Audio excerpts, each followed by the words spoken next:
The lie was a cage built of glass, and she had just handed the only key to the most dangerous man she knew. Clara Hayes huddled behind a marble statue of a weeping angel in the sprawling, manicured gardens, the cold stone a poor shield for the heat of her shame. The dark blue fabric of her maid's uniform felt suffocating, a second skin of servitude. Her smartphone was pressed so hard against her ear that the plastic groaned in protest. On the other end, her mother's voice was a torrent of concerned, loving pressure, each word a small stone added to the mountain already crushing her. Her younger sister was getting married, and Clara, at 20, was a catastrophic failure in her family's eyes. No prospects, no partner, just a menial job in a city that was swallowing her whole. Tears tracked clean paths through the faint layer of dust on her cheeks from her morning's work. "I know, Mom, I know. I'm happy for her. I really am." Her voice was a ragged whisper, a sound swallowed by the vast, indifferent silence of the Rossi estate. "It's just everyone will be there with someone. Aunt Carol will ask again. You know how she is." A sob caught in her throat, sharp and painful. She squeezed her eyes shut, the image of 1,000 pitying glances flashing behind her lids. I wish I had someone. Just for a day. I need a boyfriend, Mom. Even a fake one would be better than this." The admission was pathetic, a child's wish against a hurricane, and she hated herself for its weakness.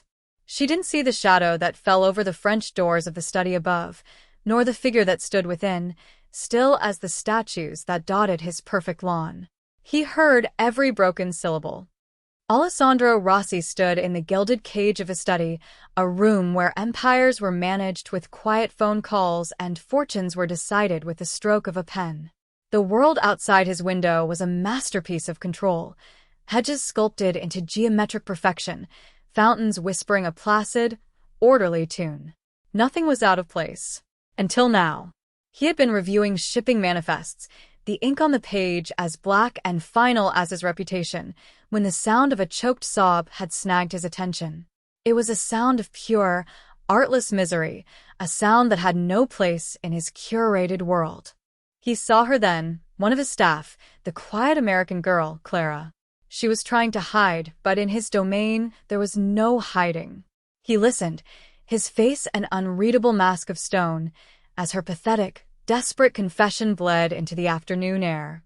"I need a boyfriend." The words were so simple, so profoundly human, they struck him with the force of a physical blow. In his world, needs were vulnerabilities to be exploited. Love was a currency for the weak. Yet, the raw despair in her voice resonated with a deep, silent chord of loneliness within him, an emptiness his power and wealth could never fill.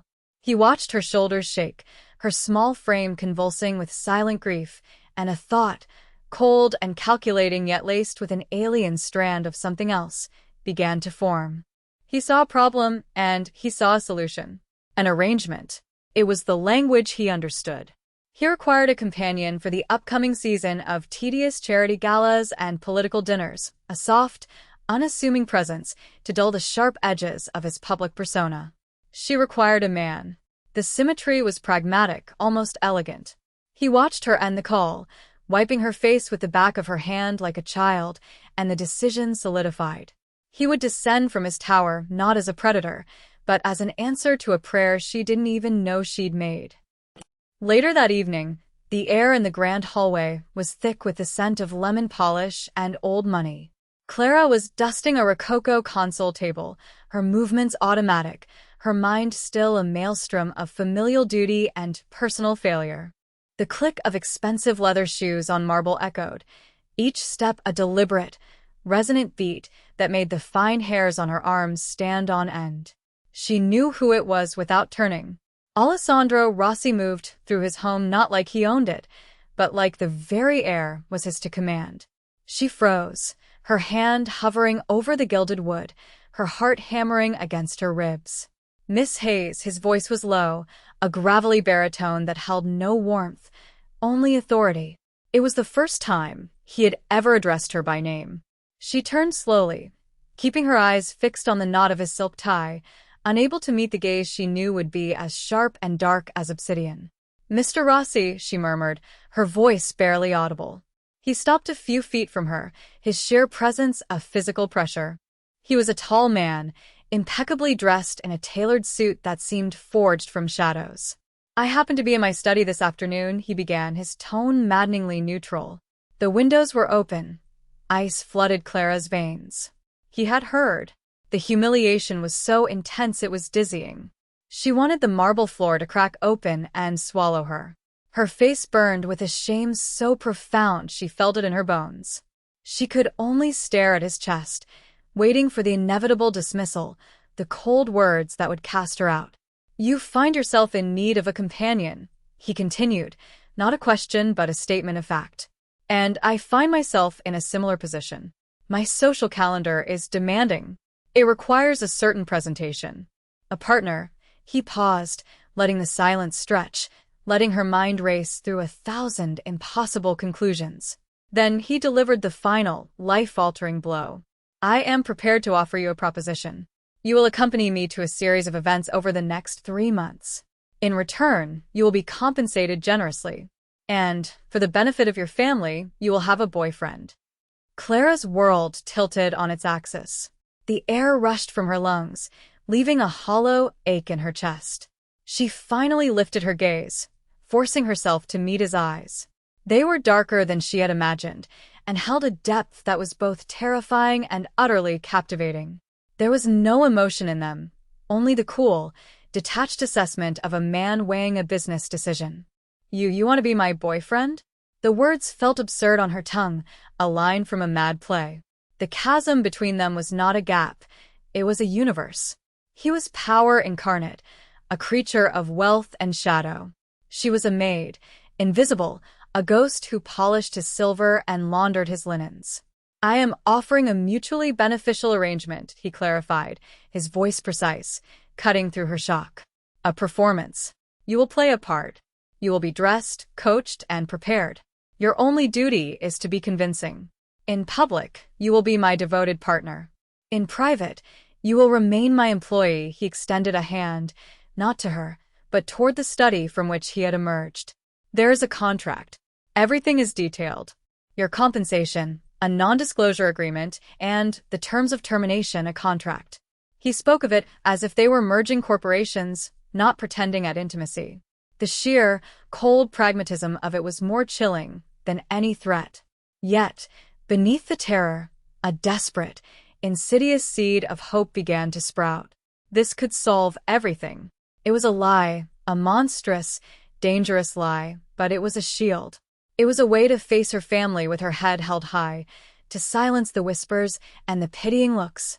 The price was entanglement with this man, a man who radiated a danger so profound it was almost a physical force.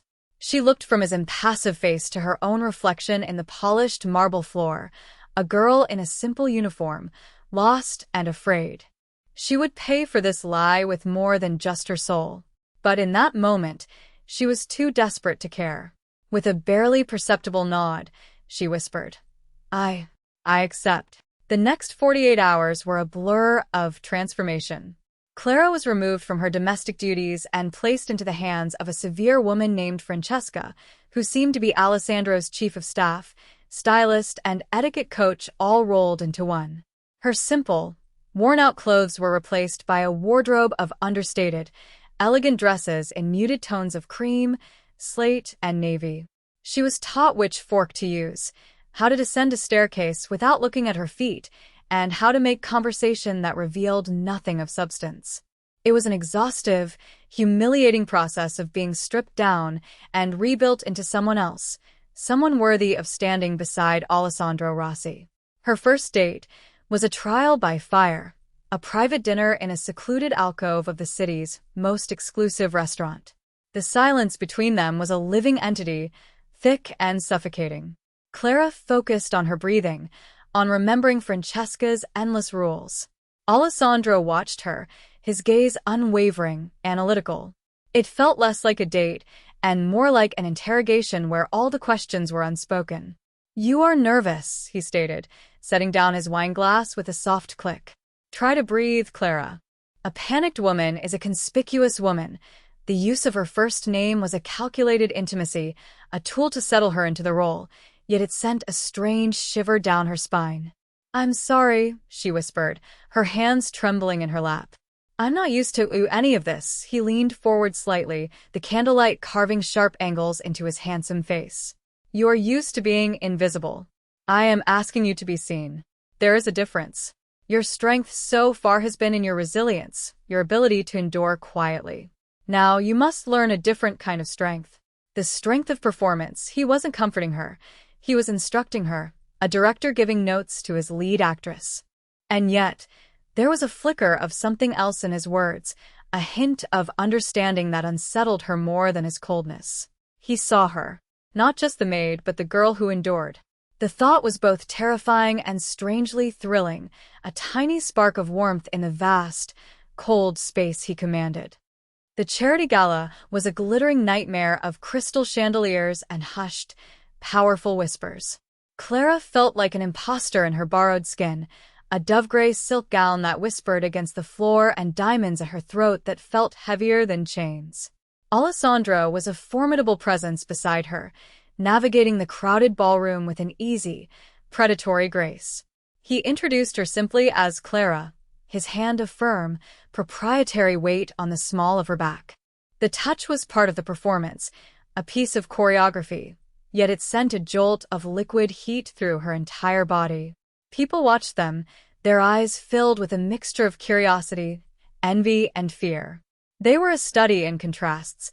He, the dark, formidable magnate, and she, the soft, unknown ingenue. It was a narrative people could understand, and they bought it completely. Later, he led her to the dance floor. "We must," he said, his voice a low command near her ear. It is expected. He pulled her into his arms, and the world narrowed to the space between them. Her hand rested hesitantly on his shoulder, the fine wool of his tuxedo impossibly smooth. His other hand held hers, his grip firm and cool. They moved to the slow, melancholic melody of a string quartet. She was clumsy at first, terrified of stepping on his immaculate shoes, but he guided her with an effortless, unspoken authority. She was forced to look at him then, to meet his gaze. In the soft, forgiving light of the ballroom, the hard edges of his face seemed to soften. She saw not just the Mafia boss, the master of a dark empire, but a man. A man with eyes that held a universe of secrets and a profound, aching loneliness that she recognized because it mirrored her own. For a few stolen moments, the performance melted away. It was not Alessandro Rossi, the stoic power figure, and Clara Hayes, the desperate protagonist. It was just a man and a woman, swaying to a sad song, lost in a silent conversation that neither of them yet understood. The music ended, but the spell lingered, a fragile, shimmering thing in the air between them. He had seen a maid. Now, he was beginning to see a woman whose quiet grace could command a room more effectively than his own fearsome reputation. A week later, a violent thunderstorm broke over the city, trapping them both inside the mansion. The rain lashed against the panoramic windows of the main library, each pane of glass a screen showing a world dissolving into gray. The power had flickered and died an hour ago, plunging the cavernous house into a dim, candlelit twilight. Clara had been tasked with bringing a tray of coffee to Alessandro's study, but found him here instead, standing before the unlit fireplace, a solitary figure wreathed in shadows. The formality of their arrangement seemed to fray at the edges in the storm-charged quiet. He was without his suit jacket, his white shirt sleeves rolled up to his forearms, revealing strong wrists and a glimpse of an intricate tattoo coiling around his skin. He looked less like a corporate titan and more like a restless king in his own castle. She hesitated at the door, but he turned, his senses preternaturally sharp. "Don't linger in the doorway, Clara. Come in." His voice was softer than usual, stripped of its hard, authoritative edge by the storm's embrace. She placed the tray on a low table, the clink of porcelain unnaturally loud. "I thought you might want this," she said, her voice small. He didn't look at the coffee. He looked at her. "My mother," he said, the words emerging from nowhere. "She loved storms. She said they were the world's way of washing itself clean. It was the first truly personal detail he had ever offered, a tiny, unguarded crack in his fortress. Clara was stunned into silence. She saw an opening, a chance to see beyond the contract. "My father hated them," she found herself replying, the words tumbling out before she could stop them. "He was a farmer. Storms meant ruined crops."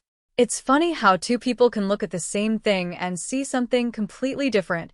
A ghost of a smile touched Alessandro's lips, a fleeting, almost imperceptible shift in his expression that transformed his entire face. Indeed, they stood in a comfortable silence for a long moment, the only sounds the drumming rain and the crackle of the candles. The lines were blurring. He wasn't just her employer, and she wasn't just his pretense.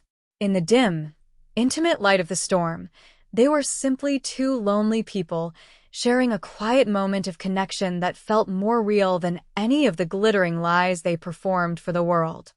The turning point came during a tense dinner with a rival family, a man named Marco Bellini whose smile was as sharp and predatory as a shark's.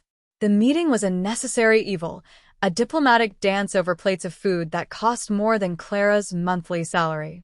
Bellini's gaze kept sliding to Clara, his eyes lingering with a possessive, oily appraisal that made her skin crawl.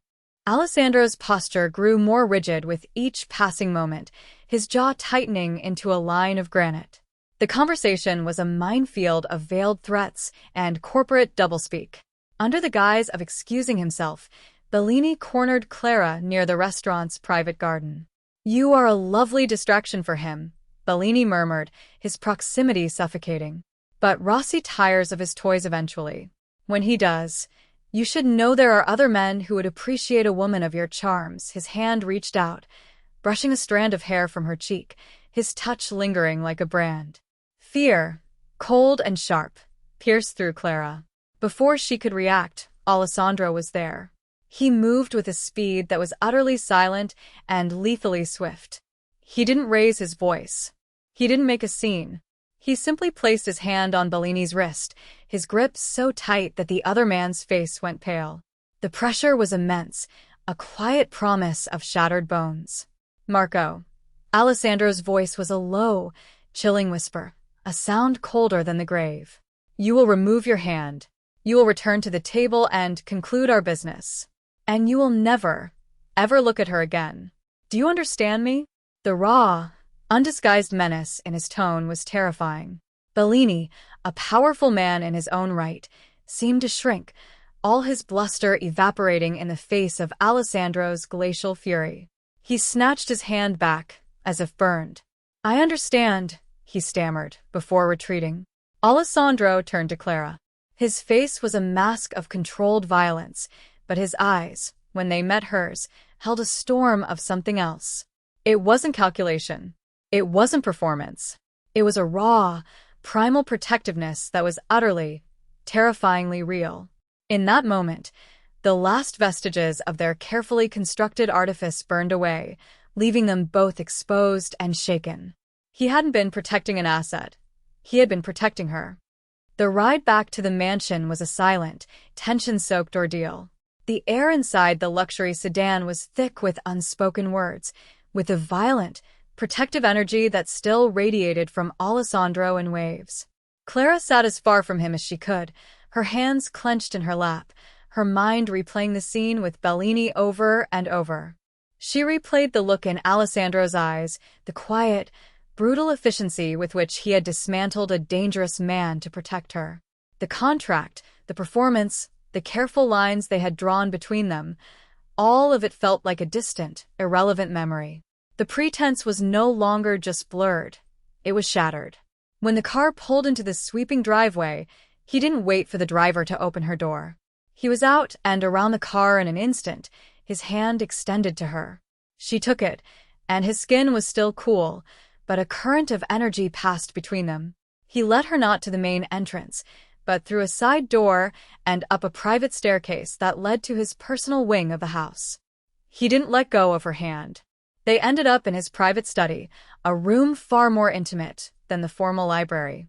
It was filled with old books, worn leather chairs, and the faint scent of whiskey and cedar. He finally released her hand and walked to the window, staring out at the city lights. "He should not have touched you," he said, his back to her. His voice was rough, strained. "I apologize for putting you in that position. It wasn't your fault," Clara said softly, her voice trembling slightly. "It was the part I'm supposed to play, wasn't it? The beautiful distraction." She said the words to test him, to see if he would retreat back behind the walls of their arrangement. He turned from the window, and the look on his face was one of profound conflict. The cold mask was gone, replaced by a raw vulnerability she had never seen before. "No," he said, his voice low and intense. "It stopped being a part for me tonight, Clara. Seeing his hands on you, it was not an insult to my reputation. It was a violation of something mine." The possessiveness in his tone should have frightened her. Instead, it sent a tremor of some wild, unnameable emotion through her. The lie had become unbearable for them both, because somewhere along the way, it had ceased to be a lie at all. Clara's heart hammered against her ribs, a frantic drumbeat in the sudden, charged silence of the room. He had said the words, the ones that changed everything. Meaning. It was a word of possession, of ownership, but the way he said it, filled with a tormented, protective fire, it sounded more like a confession. She took a hesitant step forward, drawn by the raw emotion she saw in his eyes. The fear she had lived with for months, fear of him, of his world, of their deception, was being replaced by a much more terrifying, much more powerful emotion. "What are you saying, Alessandro?" she whispered, using his first name without the pretense of their public performance for the very first time in private. The sound of it on her lips seemed to startle him, to ground him. He crossed the space between them in 2 long strides. He stopped just before her, so close she could feel the heat coming off his body, see the flecks of gold in his dark, turbulent eyes.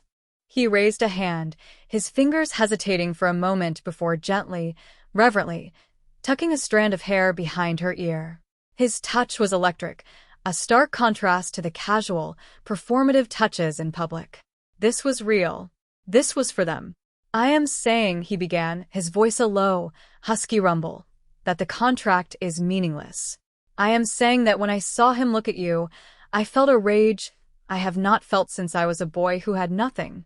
I am saying that this arrangement was meant to be a simple, cold transaction, but you are warmth and light and a sincerity I had forgotten could exist." He let out a breath, a sound heavy with the weight of a lifetime of solitude.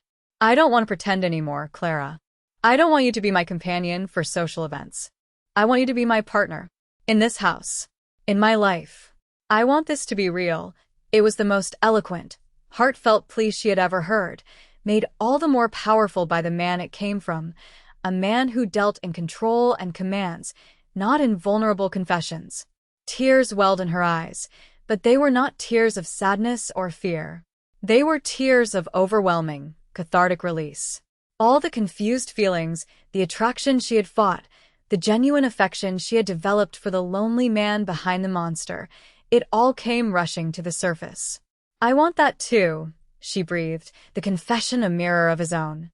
I think I've wanted that for a long time." He lowered his head, and his lips met hers, not with the fire of possession she might have expected, but with a tentative, searching gentleness that spoke of a deep, soul-shattering relief. It was a kiss that sealed not a contract, but a promise, a beginning forged in the ashes of a beautiful, necessary lie.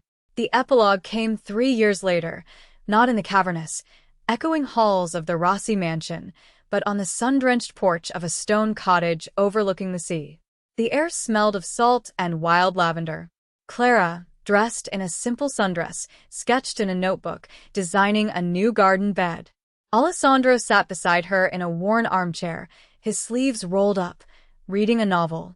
The lines of tension that had once been permanently etched around his eyes were gone, replaced by a quiet contentment.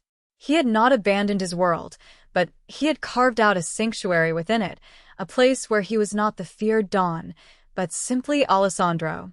Her Alessandro. He reached over, his hand covering hers, stilling her pencil.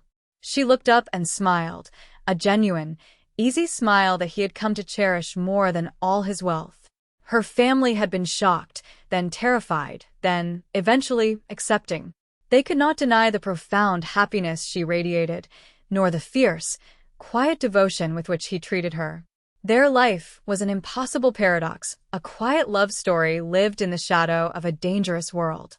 But here, on this porch, with the sea whispering its endless secrets, they were just a man and a woman who had found each other through a desperate bargain and built a real, unshakable love. "What are you thinking about?" he asked, his thumb tracing patterns on the back of her hand. She leaned her head against his shoulder, her heart full. "I was just thinking," she said softly, "about a girl crying in a garden, making a silly, desperate wish." He turned his head, his lips brushing against her hair. "And I was thinking," he murmured, his voice laced with a warmth that was once unimaginable, about the man in the window who heard her, and for the first time in his life, felt his own prayer being answered. They sat in comfortable silence as the sun began to set, painting the sky in strokes of orange and gold, two souls who had started as a transaction and had become each other's entire world.